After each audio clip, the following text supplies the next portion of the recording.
Today I'll be telling you guys how you guys can change your language on Craigslist. For that, first you want to search for Craigslist on your browser.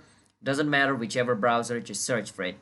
Then click on craigslist.org, the first link. Once you do that, it'll take you to the official website of Craigslist. From over here, click on accounts and log in into your Craigslist account. Once you log in into your Craigslist account, to change the language at the top right corner, you can see this little slider. So my slider says English, which means my Craigslist is on English language, as you guys can see it. If I want to change it, I can click on the slider and choose the language which I want. So I will go for this language called Italiano, which means Italian language.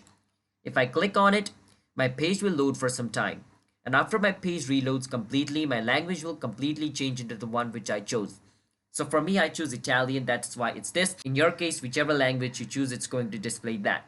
Now, if I want to change it back to English, I can click on this English, or I can just click on the slider again and choose English, reload the page, and it will be changed into English just like this. So that's how you guys can change language on Craigslist.